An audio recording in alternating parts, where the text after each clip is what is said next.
جو پاکستان کے جو زائرین جو واپس پاکستان اندر آئے تھے 5-6 ہزار، وہ تافتان بارڈر کے ذریعے آئے تھے، چل کے کم سے بارڈر تک آئے، وہاں ایرانی گورنمنٹ نے ان کو آؤٹ اسٹیمپ ایگزٹ اسٹیمپ کر کے وہاں کھڑا کر دیا تھا۔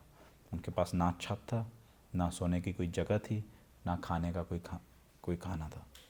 تو اس لیے ایک ڈیسیجن لیا گیا اس وقت کچھ 20 دن پہلے کہ ان کو ہم کراس کر کے تافتان پہ رکھیں۔ وہ آپ دوسروں کے ساتھ کمپیئر نہیں کر سکتے۔ چائنا کے جو اسٹوڈنٹس ہیں ان کا بھی سارا ملبہ میرے پہ گرا، میں والدین سے ہر ہفتے ملتا ہوں، مجھ پہ ہی سب سے زیادہ تنقید ہوتی ہے اس پہ، لیکن آج وہ فیصلہ صحیح نکلا کیونکہ چائنا سے ایک کوئی کیس نہیں آیا۔ ہم ایران سے کوئی اپنا ہمارا اسٹوڈنٹ وہاں پڑھنے گیا ہے، جو طالب علم وہاں گئے ہیں 5-6 ہزار وہ ہیں، 10 ہزار ان کی فیملیز ہیں، ہم ان کو نہیں واپس لے کے آئے۔ جو فارمولا ہم نے چائنا کے ساتھ کیے وہی ہم نے ایران کے ساتھ کیے۔ جو تفتان کے ظاہرین ہیں وہ کمپلیٹ ایک الگ کیس ہے۔ میں آپ کو یہ بھی ظاہر کر دوں کہ عمرے سے بھی 15-20 ہزار ظاہرین آئے ہیں، وہاں سے بھی عمرہ کر کے واپس آئے ہیں، ان کو بھی ہم واپس لے کے آئے ہیں، وہی پالیسی وہاں استعمال کی گئی ہے۔ کہا جاتا ہے کہ جو تافتان ہے وہ ہمارے لیے ووہان ثابت ہوا، تو کیا تافتان پہ زائرین کو رکھنے کا فیصلہ غلط ثابت ہوا؟ وہاں ثابت کیا ہوا؟ وہاں تو کوئی انسان ہی نہیں تھا۔ زائرین آئے ہیں تو وہاں ہم کہتے ہیں کہ وہاں سے ان کی وہ ایک دوسرے کوارنٹین ایسی تھی کہ وہ پھیلا ہے۔ جی بالکل۔ لیکن اگین اس میں نہ آپ کے پاس نہ میرے پاس کوئی ڈیٹا نہیں ہے۔ اگر آپ دیکھیں وہ اگر کم سے 7 دن ساتھ چل کے آئے ہیں تو کون کہتا ہے کہ اس وقت اس 7 دن کی جرنی میں ایران کے اندر ہی ان کو نہیں ہوا تھا؟ مطلب اس کے پاس آپ کے پاس کوئی ڈیٹا ہے؟ اگر ہے تو میرے ساتھ پلیز شیئر کر دیں، یا اگر کسی اور اینکر کے پاس ہے تو پلیز وہ ہمارے ساتھ شیئر کر دیں۔ تو ایسی کوئی بات نہیں ہے، تو ہمارے لیے کوئی ثابت نہیں ہوا۔ اس کا ریٹ کچھ 25% تھا، ہائی ریٹ ہے، اور وہ آہستہ آہستہ کم آتا جا رہا ہے۔ تو اس کو ہمیں گورنمنٹ آف بلوچستان وغیرہ پہ تنقید کرنے کی نہیں ضرورت، کیونکہ ان نے پوری کوشش کی ہے جس طریقے سے انہوں نے ان کو وہاں رکھنے کی کوشش کی ہے۔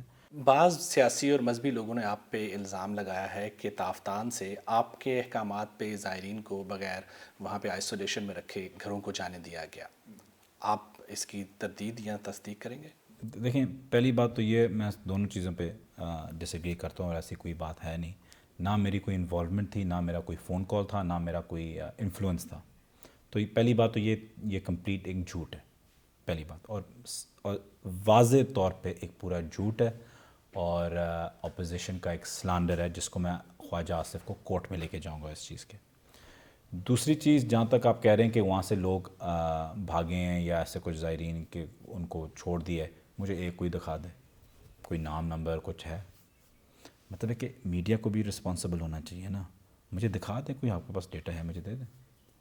تو یہ تاخیر سے کیوں آپ کر رہے ہیں یہ خواجہ آصف کے خلاف یہ کارروائی جو ہے؟ بیکاز ایک رسپانسبل اپوزیشن کے آپ ایک لیڈر ہیں، یا اپنے آپ کو ایک لیڈر سمجھتے ہیں ایٹ لیسٹ ایک پارٹی میں، تو وہ اگر ایک ایسی ارسپانسبل سٹیٹمنٹ ٹی وی پہ دیں کہ جی یہ سارا سپریڈ زلفی بخاری کی وجہ سے ہوا ہے، تافتان پہ میں نے کوئی آنے دیا ہے، میری کوئی انوالومنٹ تھی، تو کسی اور ملک میں تو میں تو آپ کو جیل میں ڈال سکتا ہوں اس چیز کی، مجھے تو ایک رسک آف لائف آ جاتی ہے اس میں۔ اگر تاثر اگر یہ پھیل گیا لوگوں کے اندر کہ جی کرونا میری وجہ سے ہے، تو مجھے تو باہر کوئی رسک آف لائف آ جاتی ہے، زندگی پہ میرا خطرہ ہے۔ تو یہ ایک جھوٹی اطلاع پہ آپ ٹی وی پہ ایسے آ کے کہہ دیں، بلر کر دیں، یہ کس ملک میں اجازت ہوگی؟ اس ملک اگر یہ کہیں اور ہوتا تو یہ تو جب کیس چلتا اس کے بعد اس کو تو جیل ہوتی۔ آپریشن معطل ہونے کے باعث بہت سے پاکستانی بیرون ملک ہے، ان کا کیا سٹیٹس ہے اور ان کو واپس لانے کے حوالے سے کیا اقدامات اٹھائے جا رہے ہیں؟ ابھی تو کافی پاکستانی سٹرینڈڈ ہیں، لیکن جو آپ کہتے ہیں کہ جو سٹرینڈڈ جو لفظ ہے اس کو کیسے ہم ڈیفائن کریں، آپ دیکھتے ہیں بینکاک میں لوگ پھنسے ہوئے ہیں، انشاءاللہ ان کو ہم سیٹرڈے یا سنڈے لیٹسٹ انشاءاللہ واپس لے آئیں گے۔ ابھی تھائی لینڈ سے ہماری نیگوشیشنز چل رہی ہیں۔ ٹرکی میں لوگ پھنسے ہوئے ہیں، ابھی ان کو 14 دن کی کوارنٹین میں وہاں ڈالا ہوا ہے، ان کو وہاں گیسٹ ہاؤس میں ڈالا ہوا ہے، تو وہاں وہ پھر بھی سیٹلڈ ہیں، تو اس 14 دن کے بعد ہم اسیس کریں گے۔ ہمارے پاکستانی کئی انگلینڈ، امریکہ اور جگہ تاشتان میں لوگ پھنسے ہوئے ہیں، عراق میں لوگ پھنسے ہوئے ہیں، عمرے کے زائرین ہیں، سعودی عربیہ میں پھنسے ہوئے ہیں، ایران میں زائرین ہیں، وہاں بھی ابھی تک کچھ 250 تک پھنسے ہوئے ہیں۔ تو اس پہ ہم ابھی اسٹیگرڈ کر کے ایک پروسیس کر رہے ہیں کہ سب سے پہلے ہم بینکاک والے کو دیکھیں گے انشاءاللہ اس ہفتے، اور پھر اس کے بعد اس حکومت کے مطابق ہم دیکھ رہے ہیں کہ کہاں کہاں ہم فلائٹس بھیج سکتے ہیں، کہاں کہاں نہیں بھیج سکتے. تعداد ان کی دیکھیں، اگر آپ دیکھیں تو اس طریقے سے اسٹرینڈڈ، اب ہر بندہ سمجھتا ہے کہ وہ پھنسا ہوا ہے. ہم ان کو گن رہے ہیں جو لوگ وہاں کام کرنے کے لیے یا ہالیڈے پہ گئے ہوئے ہوں، جن کا ویزا ایکسپائر ہو، یا جو لوگ ٹرانزٹ میں ایئرپورٹس میں پھنسے ہوئے ہوں. اس کے علاوہ ہم ابھی نہیں گن رہے، تو ہم اس میں پرائیورٹی بیسس پہ کر رہے ہیں. یا لوگ جو زائرین جو گئے ہوئے ہیں، جو صرف چند پیسے لے کے جاتے تھے، ان کو ہم دیکھ رہے ہیں کہ ان کو ہم کیسے اکوموڈیٹ کریں. تو اس کی تعداد اگر آپ دیکھیں اس طریقے سے تو 200 سے زیادہ نہیں ہے. تو یہ تاثر کیوں جو ہے وہ جا رہا ہے کہ جو بیرون ملک پاکستانی مقیم ہیں، حکومت کی یہ پالیسی ہے کہ وہ واپس نہ آئیں؟ نہیں، یہ بالکل اب پالیسی نہیں ہے. جیسے میں آپ کو کہہ رہا ہوں کہ اس کو ہم بریک ڈاؤن کر رہے ہیں کہ بیرون ملک اگر آپ ہالیڈے کے لیے گئے ہوئے ہیں وہ ایک الگ بات ہے.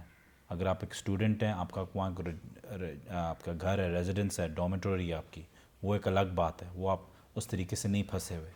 اگر آپ وہاں گئے ہوئے ہیں عمرے کے لیے اور آپ 5 دن کا عمرہ کر کے آئے ہوئے ہیں اور اب آپ سعودی ایئرپورٹ پہ پھنسے ہوئے ہیں، وہ ایک الگ بات ہے. وہ پرائیورٹی بیسس پہ ہے. تو یہ بالکل نہیں ہے کہ ہم واپس نہیں لے کے آ رہے. ہم صرف کہہ رہے ہیں کہ جو اسٹوڈنٹس ہیں، جو نائکاپ ہولڈرز ہیں، جن کے یا جو ملیشیا میں جیسے تھے وہ وہیں رہتے تھے، وہ واپس پاکستان آنا چاہ رہے تھے، ان کو ہم نے اس پرائیورٹی پہ نہیں رکھا ہوا کیونکہ ان کی رہائش وہاں ہے، وہ اپنے آپ کو سیٹل کر سکتے ہیں. ابھی ہم نے صرف ایمرجنسی بیسس پہ لوگوں پاکستانیوں کو دیکھنا ہے. جب سے آپ وزیر بنے ہیں، آپ کی شخصیت مختلف تنازعات کا شکار رہی ہے. اس کی وجہ کیا ہے؟ کیا آپ کا عمران خان کے بہت زیادہ قریب ہونا اس کی وجہ ہے یا کچھ اور؟ آئی تھنک اس میں ضرور ایک یہ چیز ہے کہ لوگ سمجھتے ہیں کہ میں پی ایم صاحب کے کلوز ہوں، تو ایک ایزی پنچنگ بیگ بن جاتا ہے. لیکن دوسری چیز یہ کہ الحمدللہ میں سمجھتا ہوں میری منسٹری کافی ایکٹیو ہے، کام بھی بہت کر رہی ہے. تو جب آپ کام کرتے ہیں آپ پہ تنقید ہوتی ہے.